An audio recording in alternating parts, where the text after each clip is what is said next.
2022년 상반기 국민건강보험공단 입사지원서 항목별 작성법 강의를 시작하도록 하겠습니다. 안녕하십니까, 박세영 코치입니다. 자, 국민건강보험공단 건보는 정말 우리 친구들 구직자들이 굉장히 많이 지원하기도 하고 감사한 기업이죠. 아니나 다를까 그 열기가 이 히트 수에서 보니까 약 6만 건 정도 되고 있습니다. 많은 분들이 쓰고 있다는 얘기니까 여러분들이 좀 더 집중을 해주시고 열심히 작성을 해주시기를 또 부탁의 말씀을 드립니다. 자, 먼저 해야 될 게 뭐냐면 홈페이지에 있는 내용들 또는 여러분들이 채용 공고에 있는 내용 중에 여기 구원보의 신규 채용 공고문과 특히 직무기술서의 G 파일을 다운해서 4개 포지션 중에 여러분들이 지원하는 부분에 맞는 내용을 확인해서 차후에 직무 역량 쓰는 자기소개서 항목을 작성할 때 참고해서 작성을 해주시면 좋을 것 같습니다. 채용 공고문을 먼저 간단하게 보고 갈게요. 자, 건보의 신규 채용 공고를 보니까 기본적으로 블라인드 채용이라서 가끔씩 진짜 이런 사람이 있습니다. 여전히 여기에 여러분들의 학교 정보라든지 가족관계 이런 것들을 여전히 쓰는 분들이 계신데 이런 아주 사소한 실수를 하지 않았으면 좋겠다는 말씀을 드리고요. 자, 채용 공고를 보니까 채용 인원을 보니까 정말 깜놀입니다. 그렇죠? 정말 많이 뽑죠. 724명 중에 무려 일반 공개 경쟁이 약 400명에 육박합니다. 그리고 거기에 일반 공개 경쟁이 약 300명 육박하죠. 전체 400명 중에 행정직 정말 많이 뽑고 있어요. 그러다 보니까 행정직 지원자들이 정말 많이 지원하기도 하는 기업이고 아마 많이 기다렸던 기업이지도 않을까라고 합니다. 자, 그리고 5년 동안 근무해야 된다는 것은 여러분이 확인했을 것 같고 여기에 채용 공고에 있는 내용 중에 보니까 여기 우대 전 직렬의 공통적인 우대 자격증과 면허들이 있는데 일단 이건 언제 사용하시냐면 3번 항목과 4번 항목에 보면 여러분들이 꾸준하게 그 분야에 대해서 노력을 해왔던 항목이 있습니다. 기본적으로 필수적으로 있는 자격증 말고 유관된 자격증들을 취득할 예정인 분들 또는 내년 채용을 준비하는 분들이라면 이 관련된 자격증 우대를 확인해서 나중에 자소서에 활용을 하면 좋을 것 같다는 말씀을 드리고 갈게요. 자, 프로세스를 보게 되면 22일부터 29일이니까 아직 시간이 충분하죠. 일주일 정도 시간이 있습니다. 물론 15일 정도부터 이게 채용 공고 나왔기 때문에 이미 상당한 친구들이 상당히 많은 부분의 학생들이 작성을 하고 있을 거라고 생각이 되고 오늘 영상도 참고 영상으로 활용하시면 좋을 것 같아요.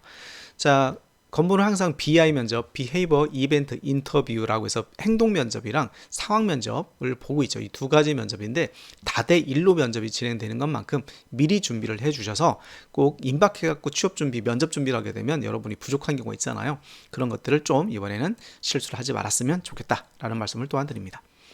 자, 여기에 보시면 서류 합격자 발표 내용들이 있고 두 번째로 이제 정량 스펙적인 부분이 있는데 자소서가 뭐 그냥 이렇게 엄청나게 점수의 반영이 비율이 높지 않다고 여러분이 생각할 수 있으나 서류위원 또는 면접위원들이 여러분들의 서류의 불성실함을 느껴진다면 그 면접은 여러분들이 말을 잘하고 면접을 준비를 잘했다 하더라도 탈락할 가능성이 굉장히 높다. 결국 자소서를 정성껏 작성을 해 주셔야 되고요. 이 빨간 날, 전부 다 이 빨간 날이 발표 날인데 여러분이 활짝 웃을 수 있는 그런 주인공이 되시길 바랍니다. 자, 적부 관련된 내용들입니다. 말씀드린 것처럼 정성껏 작성하시고 그냥 지원하지 마시고 서류 탈락을 할 수도 있다라는 점을 감안해서 잘 써주시길 바랍니다. 자, 세부 항목을 볼게요. 여기부터가 이제 자기소개서의 진짜 강의입니다. 여기부터 주목을 해주시면 좋겠습니다. 1번 항목 볼게요. 자신의 이익보다 공공의 이익 노력했던 경험이 있니? 자, 제일 중요한 것은 왜 이 출제 항목들을 출제했을까? 이 항목들을. 그리고 이 항목을 통해서 우리 구직자, 나에 대한 어떤 정보를 이들이 알고 싶은 거에 집중하십시오. 그러면 이 항목은 공동체, 조직을 우선하는 사람인가? 사회 봉사와 희생의 정신을 갖고 있는가? 공동체 정신을 가지고 있는가? 이런 것들을 물어보는 거죠. 이런 것들을 물어보기 때문에 여러분들의 경험 속에 과연 있는지를 먼저 생각해 보시고 찾아보시기 바랍니다. 두 번째 항목, 정직한 사람들의 특징을 쓰라고 하고 너도 정직하니? 라는 질문입니다. 자, 정직이라는 가치는 직업윤리 부분에서 엄청 중요하죠. 우리 사회에 정직이 없다면 우리가 법을 지킬 필요도 없고 양심이 없다면 도덕이 없다면 사회가 어떻게 될 것 같습니까? 그래서 양심과 정직이라는 것은 이 사회의 근간이 되는 거고, 공공기관은 더욱더 그러하죠. 공공기관은 국가의 데이터를 가지고 여러분이 쓸 수 있기 때문에 얼마든지 여러분들이 이용하고 악용할 수 있다는 거죠. 이용은 모든 사람들이 활용을 하는 개념이지만, 악용은 특수한 여러분들의 정보를 이용할 수, 악용한다는 것은 안 좋은 일이기 때문에 그런 가치관적인 부분들을 잘 여러분이 경험을 통해서 증명해봐라 라고 하고 있어요. 직업윤리의 부분이다. 정직, 준법, 책임감 등이 키워드가 될 수 있겠죠. 세 번째, 지금까지 살아오면서 도전했던 경험이 있니? 그리고 달성하기 위해서 무엇을 했니? 앞서 제가 자격증, 여러 가지 자격증, 공통 자격증과 기타 자격증이 있는데, 유관 자격증이 있어요. 내가 A 자격증은 필수지만 B 자격증은 필수는 아니지만 여러분이 취득한 것은 이유가 있겠죠. 그런 것들을 여기다 써주셔도 돼요.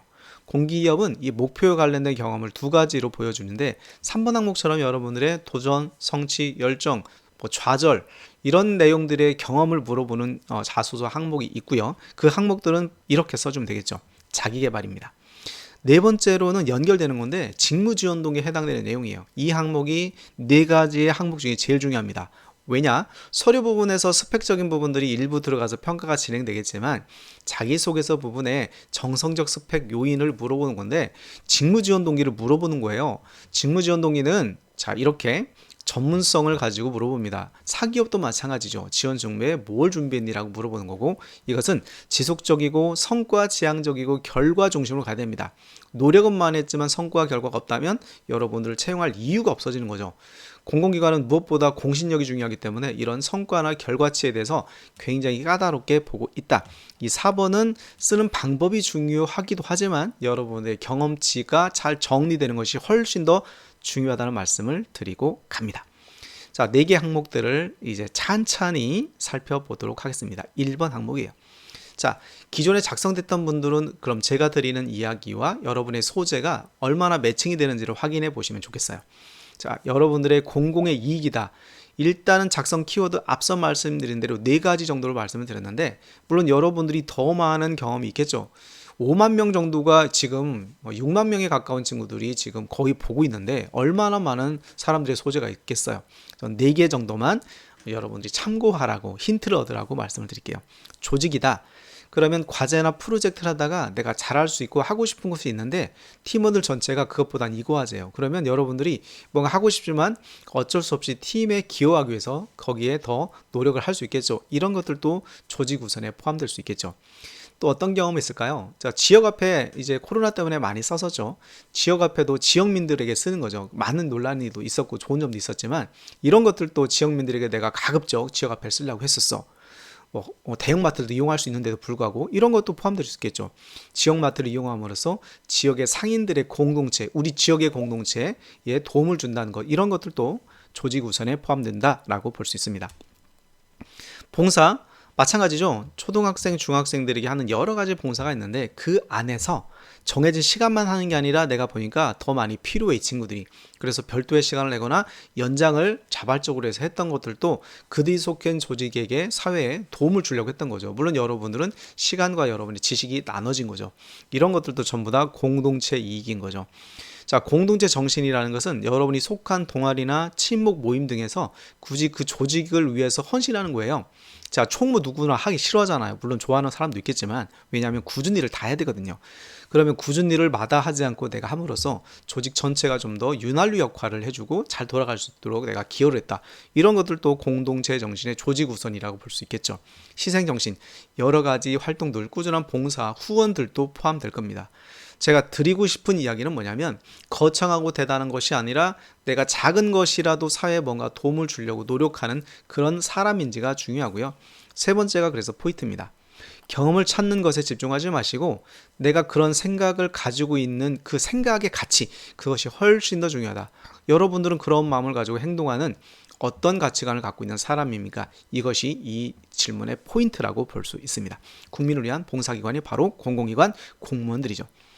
자, 그러면 어떻게 작성하면 좋을지에 대해서 제가 샘플을 한번 말씀드려 보았습니다. 최근에 찍었던 여러 영상 중에서 건보의 자소서의 영상은 많은 시간과 공을 들여서 여러분들에게 도움을 드리기 위해 쓰고 있고요. 결국 이제 물론 쓰면서 저도 공부를 했기 때문에 저한테도 도움이 됩니다. 잘 보시고, 샘플이니까 똑같게 쓰지 마시고요. 자, 이유가 중요하다고 했으니까 이유도 여러분이 주목을 해주셨으면 좋겠습니다. 스타 기법의 스타의 STA를 우리가 액션이라고 하는데 이그젬플로 하죠. 그래서 PREP 기법의 E인데 A로 써도 되고 근거 E를 써도 상관이 없다. 자, 그리고 자, 타이틀 제 이야기를 쓰자면 지역마트 이용을 통해 지역 상인들과의 상생을 추구했다. 이것이 공동체 이익이죠. 그래서 제목의 핵심이다. 소제목의 전체 내용이 전달력이 전달되면 좋겠죠. 자, 두 가지씩 상황 설명인데 시츄에이션이죠. 사회 공동체 이익을 우선적으로 고려하고 행동한 경험은 주어를 먼저 써줘라. 결론 형태로 생활 필수품 구매 활동에서 지역마트를 이용한 것입니다. 끝. 이것이 이제 이유죠. 이것이 결론입니다. 그럼 왜 그랬니? 왜냐하면 제가 속한 지역민들과 함께 더불어 사는 것이 중요하다고 생각하기 때문입니다가 가치관입니다. 그러면 근거적인 부분에서 대형마트가 아니라 또는 여기서 동네에서 살 수 있는 것이 무엇인가를 제가 고민하고 해봤더니 이런 것들을 주로 저희 와이프랑 같이 시장을 본 것 같아요. 그래서 결론적으로 이런 내용을 써주면서 왜 내가 이런 생각을 하고 이런 행동을 하고 있는지 마지막으로 여러분들의 가치관을 정리해주면 1번 항목을 쓸 수 있을 것이다. 자, 이 노란색에 집중해서 여러분들의 경험을 찾아서 대입을 해주시면 좋을 것 같습니다. 2번 항목 볼게요. 자, 출제 항목에 관련된 내용을 보면 정직한 사람들의 공통적인 특징이 뭐냐? 정직이 굉장히 중요한가 봐요. 정직의 가치, 정직이 정말 중요하죠. 실제 본인의 경험이 있는가? 그러면 이 정직의 가치가 공공기관의 직업윤리의 준법성, 그다음 책임감, 이런 원리 원칙이 중요한 기관이기 때문에 여러분이 쓴다고 가정을 해보면, 자, 정직한 사람들의 이 구분을 한번 관계적인 부분에서 제가 한번 찾아봤어요. 여러분들의 동료, 친구, 선배, 후배들이 여기에 있습니까? 그러면 그 친구들의 행동 특성을 한번 가만히 보세요. 쉽게 가기보다는 원칙이 제1순위인 사람들이 많을 겁니다. 이 사람들의 대표적인 단어는 정직, 믿음, 신의의 자세로 세상을 살아간다는 것이고, 자, 두 번째, 사회생활을 통해서 알게 된 사람들 중에서도 하나의 부류를 가지고 집단을 생각해 봅니다.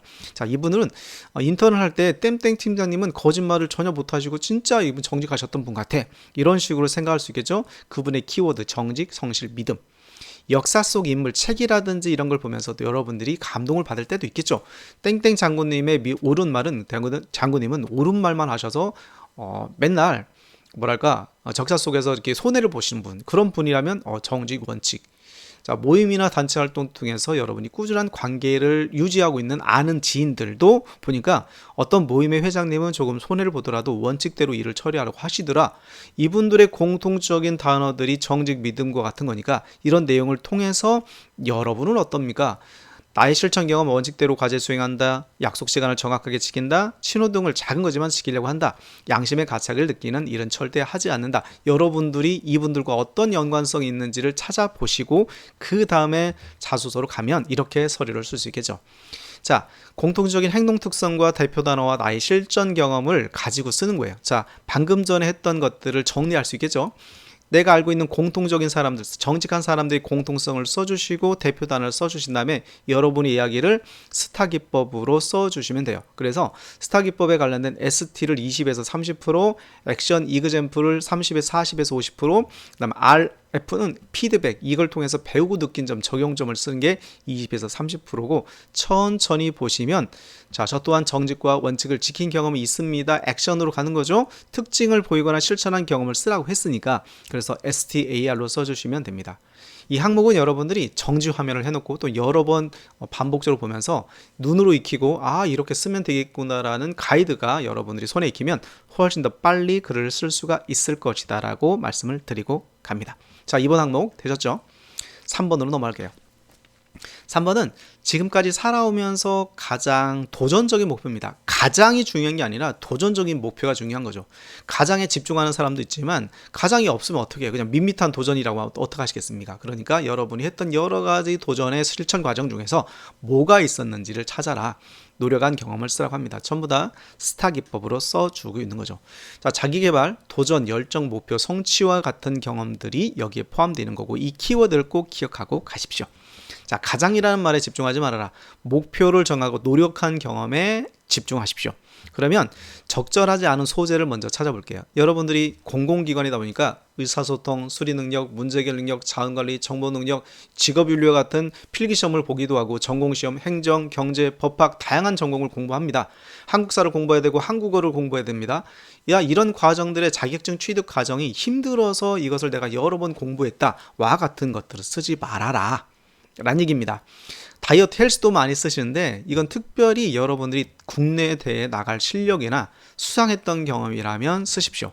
내가 100kg에 거구했었는데 30kg 뺐다. 그럼 100kg를 찌지 말았어야 되는 거죠. 그러니까 굳이 쓰지 않아도 되는 내용은 없어요. 다만 스토리가 100kg에서 내가 뭐 70kg 빼면서 대회를 나가서 엄청나게 지금 트레이너가 됐다. 이런 정도라고 하면 그 과정을 써주시고 이 과정에서 여러분이 어떤 실천을 했는지에 대한 의지, 노력들을 써주시면 그것까지는 오케이 해줄 수 있겠죠.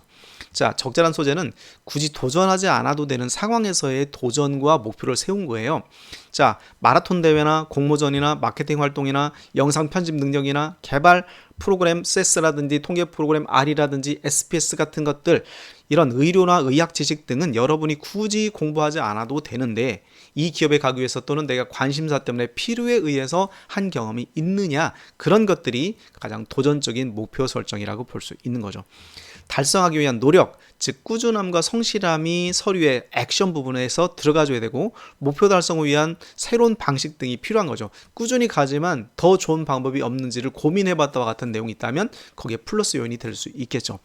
결과적으로 총량, 노력의 중량, 총량 비례의 법칙, 제가 이야기한 건데 성과와 결과의 총량은 언제나 동일하다. 제 바코치 공식입니다. 제가 만든 공식이에요. 자, 이런 개념으로 공식을 만들었는데 어쨌거나 이런 개념으로 이해하고 써주시면 좋겠습니다.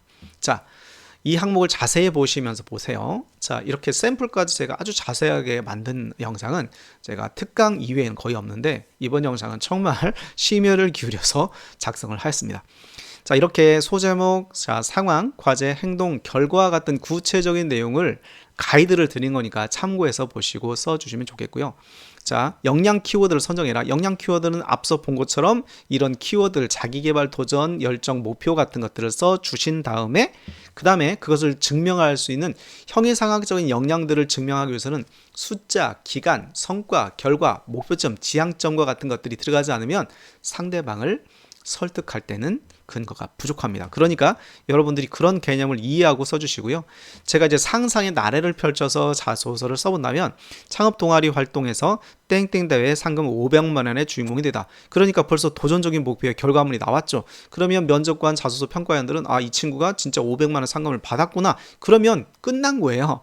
자소서 내용을 보지 않아도 소제목에서 결과물이 나와 있기 때문에 이런 식으로 결과 중심으로 써주라는 얘기입니다.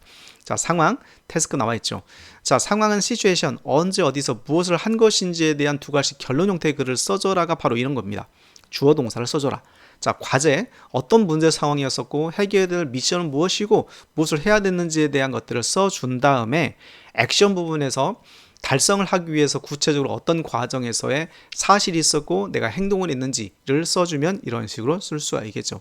결론적으로 결과, 성과, 배운 점, 느낀 점, 적용점, 앞으로의 각오 등을 자, 결과 부분과 이제 피드백 부분이라고 말씀을 드렸죠. 그래서 앞으로 어떻게 하겠다라고 이런 개념을 써주시면 되고 글자 수를 고려해서 여러분이 써준다면 여러분들의 많은 도전 과제, 목표 과제 중에 내용을 이렇게 써주시면 좋을 것 같습니다. 3번 끝났죠. 이제 4번으로 옵니다. 영상이 좀 기니까 여러분들이 집중해서 1.5배속으로 들으시면 됩니다. 4번 항목, 전문성 향상을 위해서 노력한 점, 부족한 점을 지속적으로 자기 개발했던 경험. 빨간색이 키워드예요. 현재까지의 성과를 포함해라. 자, 전문성은 직무 지원 동기죠. 여러분들을 채용해야 되는데 많은 구직자 중에서 우리 직무에 얼마나 많은 노력을 했느냐, 노력의 총량, 얼마나 많은 지식을 보유하고 있느냐, 지식의 총량, 얼마나 많은 자격증을 보유하고 있느냐, 자격증의 수준과 난이도, 이 세 가지밖에 없다. 그걸 우리는 KSA라고 하죠. 직무기술서를 보게 되면 각 직무별로 대분류, 중분류, 소분류, 세분류가 나와 있고 직무의 능력 단위들이 나와 있는데 그것이 뭐냐면 여러분들이 갖추고 준비해야 되는 역량들입니다. 그 역량들을 얼마나 준비했는지에 따라서 내가 몇 배수에 여러분이 포함되는 거죠. 그 내용이에요. 그래서 전 직렬에 봤던 내용들을 토대로 직무기술서를 여러분이 확인하시고 쓰라고 말씀을 드리는 이유가 바로 그런 거고요. 자, 내용을 보면 지속성, 자기계발, 현재까지의 성과와 결과물이 꼭 들어갈 수 있도록 해 주셨으면 좋겠습니다. 말은 쉽죠? 강사들은 말은 쉽습니다. 그렇죠? 하지만 이런 것들이 여러분들이 준비해야 됩니다. 노력만큼 성과다. 세상은 공평하다. 말씀을 또 드립니다. 자, 그러면 여러분들의 직무기술서를 보시면 이렇게 나와 있죠. 네 가지 포지션이 있는데, 자, 직무기술서의 능력 단위들을 제가 쭉 한번 정리를 한 겁니다. 여러분들은 직무에 맞춰서 직무기술서를 좀 더 세분화돼서 볼 수 있겠죠. 그러면 어떤 일을 하는지가 쭉 나와 있죠. 여기 능력 단위에 보게 되면 여기 행정직에 건강보험, 경영기획, PR, 고객관리 드드드 등 쭉 나와 있어요. 이렇게 여러분이 지원하는 직무에 따라서 건강직이냐 전산직이냐 요양직에 따라서 필요한 역량들이 있죠. 이런 것들 준비해왔니? 이런 뜻입니다. 자, 그러면 현재 필요한 역량과 보유한 역량, 그리고 그러면 결국은 여러분들이 어떤 역량인가 있겠죠. 그 역량이 이제 핵심입니다. 그걸 한번 보도록 할게요. 자, 직무의 전문성이라는 개념들을 이해해야 돼요. 전문성의 정의와 개념이 어디까지냐? 내가 지원하는 분야의 전문성. 두 번째, 그냥 예를 들면 전문성이라고 생각했는데 직무기술서에 없어요. 이건 뻘짓입니다. 이런 걸 하지 말아라. 자, 두 번째는 부족한 점이라고 생각하는 것이 무엇인지를 파악해야 되는 거죠. 내가 부족한 것이 무엇인지를 모르면 도전 자체가 안 되잖아요. 노력 자체가. 이게 두 가지를 여러분이 먼저 생각하신 다음에, 그러면 공공기관에서 가장 중요하다고 생각하는 평가의 기준인 필요 지식과 기술과 경험, 이 태도라고 하는데 태도는 별로 중요하지 않아요. 태도는 다 좋은 태도입니다. 저는 그래서 이 익스피리언스라고 하는데 직무 관련된 경험 세 가지를 보시고 이론이냐 전공의 지식이냐 연관된 지식이냐 온라인 강의냐와 같은 포럼이냐 학회냐 되게 많다고 말씀드렸습니다. 그리고 이런 내용들을 서류에 정량화 작업을 해주시고 필요 기술은 직무기술서에 있는 기술이 있어요. 그렇죠? 기술은 뭔가를 만들어내고 행하는 기술이죠. 말하는 기술도 기술이고 문서 작성 기술도 기술이고 개발 언어도 기술이다. 자, 전산직은 내가 어떤 기술 스택을 갖고 있느냐 이런 것도 굉장히 중요한 기술인 거죠. 이런 걸 써주시고 직무 경험을 써주신 다음에 여러분이 지원한 네 가지 직무의 내용이 과연 내가 준비한 내용 꾸준하게 부족하다고 생각해서 노력한 것과 연결이 되느냐를 생각해 보신 다음에 그 다음에 현재의 상태를 증명할 수 있는 경험치와 숫자를 해주시고 마지막으로 적용을 해서 회사의 직무에 기여하겠다, 앞으로 노력하는 사람이 되겠다라는 프로세스로 만들어 주시면 됩니다. 또 말은 쉽죠. 자, 이렇게 기본적인 프레임을 작성을 한 다음에 여러분들의 경험치를 끌어오시면 돼요. 자, 그래서 말씀드리자면 전문성의 정의를 범위를 정하고 정량화시키는 것, 지식과 사회 경험과 전문성을 가지고 이런 식으로 만들어 주시면 일단 이런 여러 가지 경험들을 가지고 다 쓰라는 얘기가 아니라 개개인이 갖고 있는 경험치와 노력 정도가 다를 거니 참고를 해서 작성해 주시면 되겠죠. 자, 소제목을 써주시고 땡땡 노력을 통해서 얻은 어떤 능력이라고 해서 전문성의 범위에 포함되는 능력을 써주시고 1번에서부터 3번까지가 자소 작성의 순서도예요. 이 순서도에 의해서 만들어주시면 좋을 것 같다. 지원하는 직무에 필요한 전문성이 범위 내용 정리를 해서 제가 지원하는 직무의 전문성을 높이기 위해서 나는 어떤 노력을 해왔다라고 두 갈씩으로 써주시고 부족하다고 생각하는 이유를, 왜냐하면 어떤 직무에 있어서는 어떤 역량이 필요하다고 생각했기 때문이다. 판단했기 때문이다. 그럼 뭐 했니? 자기계발 노력과 성과. 이에 저는 언제부터 경험과 지식과 경험 어떤 그 기술을 쌓아왔다라고 해주고 거기에 대한 세 가지 내용을 지식, 기술, 경험이라는 측면에서 지식의 수준의 수준, 지식의 수준, 기술의 실력의 상황, 숙련된 숙련도 등을 써주시고 마지막 네 번째 결론 형태에서 노력의 과정을 통해서 깨달은 점, 자기개발의 노력의 중요성을 앞으로 어떻게 이어가겠다와 같은 포부와 각오 형태로 써주시면 4번 항목을 마칠 수가 있을 겁니다. 자, 이렇게 해서 전체 항목을 쭉 한번 살펴봤고요. 자, 여러분들 건강보험공단 정말 기다렸던 기업이라고 생각이 되는데 여러분 이번 기회에 자소서 잘 쓰시고 면접까지 꼭 준비해서 합격의 주인공이 되길 바라면서 이상으로 박세용 코치였습니다. 여러분들의 합격 기원을 응원합니다.